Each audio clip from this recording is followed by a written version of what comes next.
Today, I'm going to talk about 3 key behaviors to make weight loss automatic. And stick around to the end. I'm going to talk about Arlene's story and the fasting schedule that she used to lose her weight.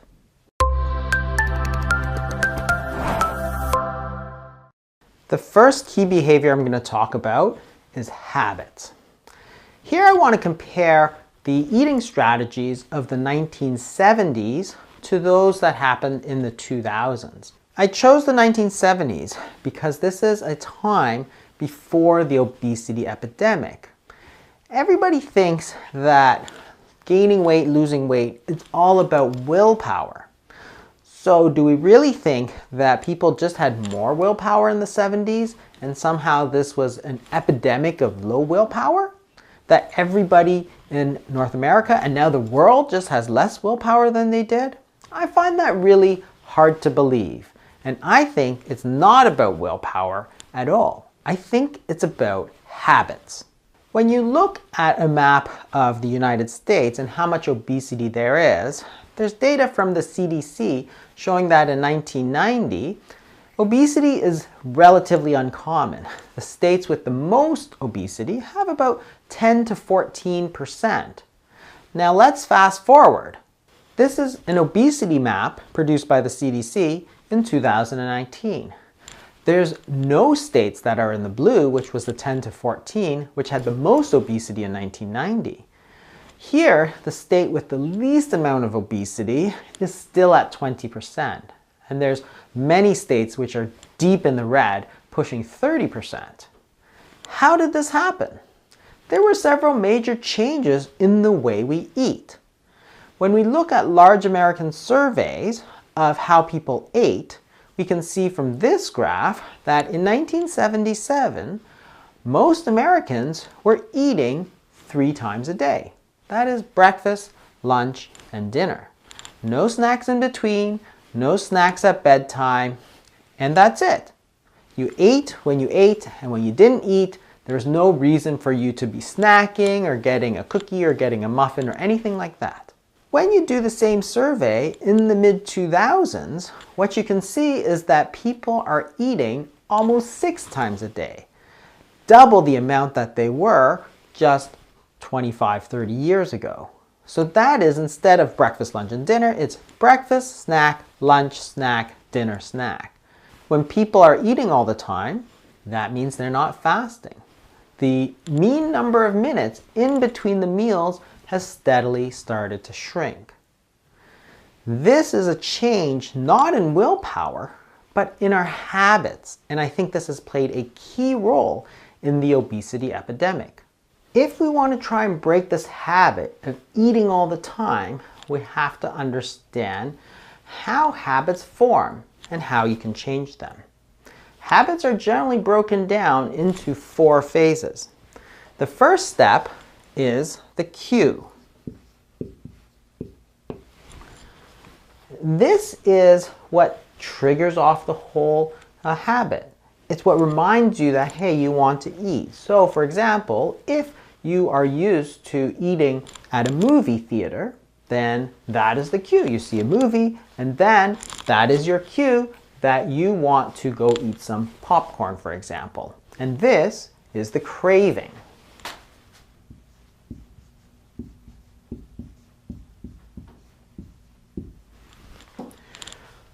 After the craving, you decide that you want to get some popcorn. This is the response.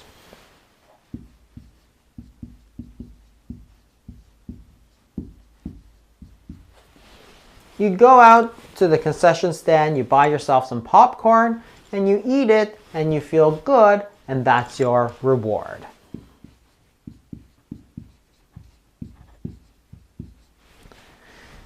And that's the 4 steps where habits are formed.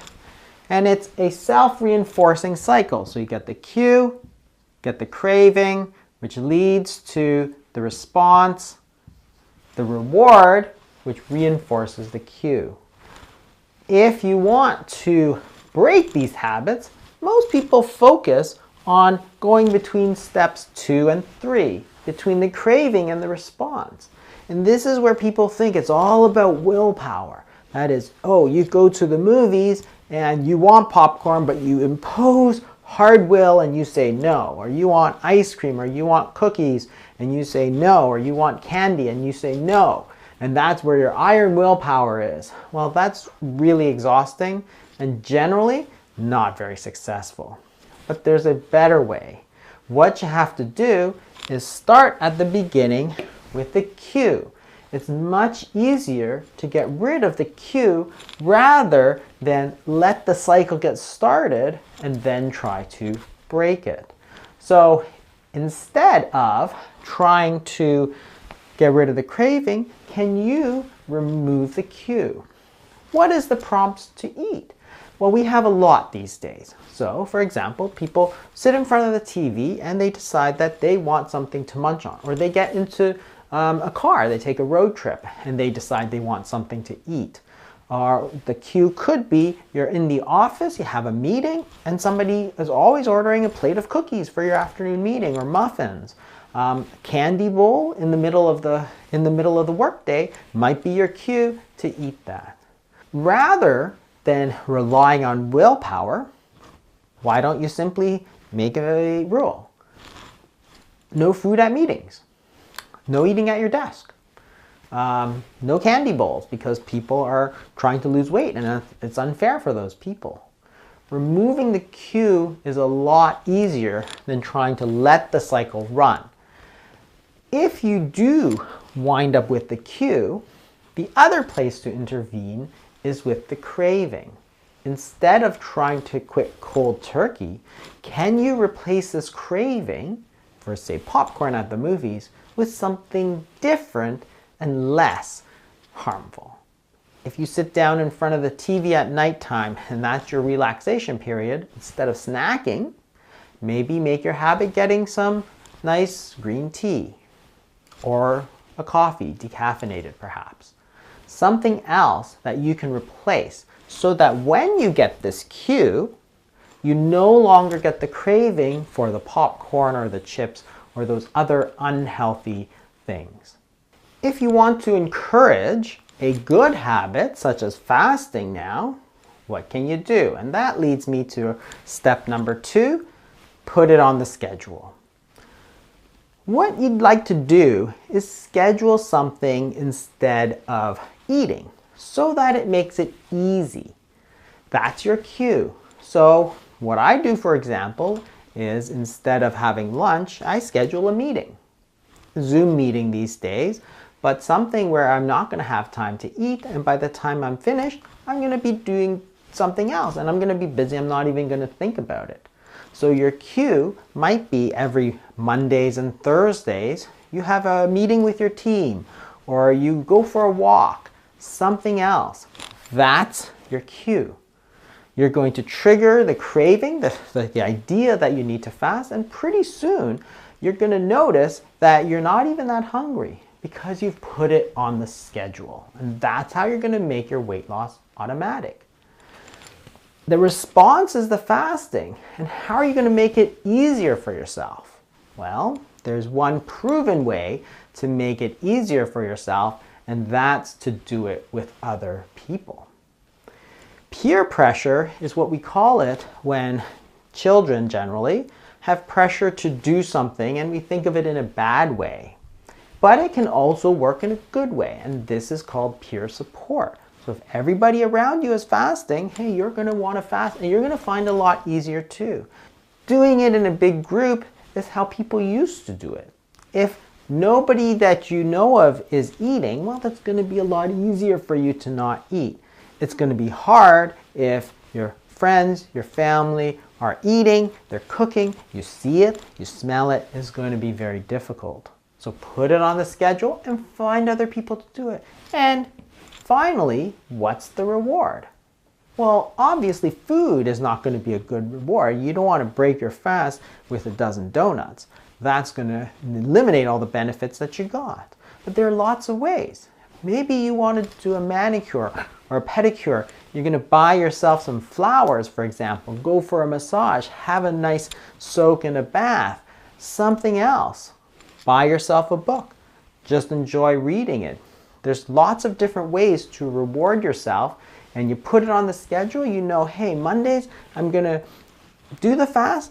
I'm going to finish early, go home because you had more time to do your work, and I'm going to go for a massage. Something like that. And while you're enjoying yourself, you're reinforcing this cycle, and you're going to make it easier and easier for yourself. The weight loss will become automatic. When you're trying to break those bad habits of eating junk foods, there's something else you can do. And that brings us to tip number 3 after making a habit, putting it on the schedule. That's spoil your appetite.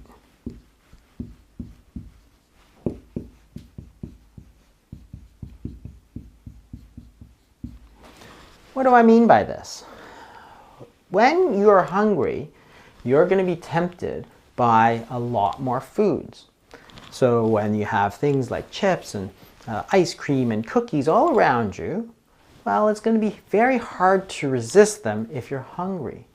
So not during fasting, but on your regular days, make sure you eat enough. If you fill up with meat and vegetables, you're going to be less likely to want to eat chips after dinner because you're going to be full.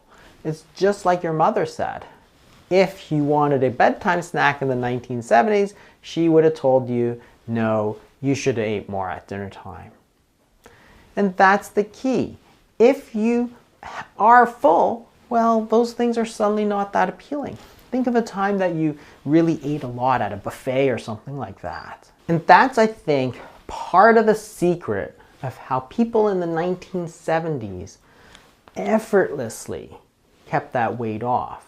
They weren't trying to lose weight. They weren't barely even watching what they were eating. The diet industry was nowhere to be found. Gyms were not a big thing. Yet, they were able to keep that weight off by making the weight loss automatic. They made it a habit of fasting. They put it on the schedule. And they spoiled their appetite with good natural food. So Arlene was able to lose a lot of her weight.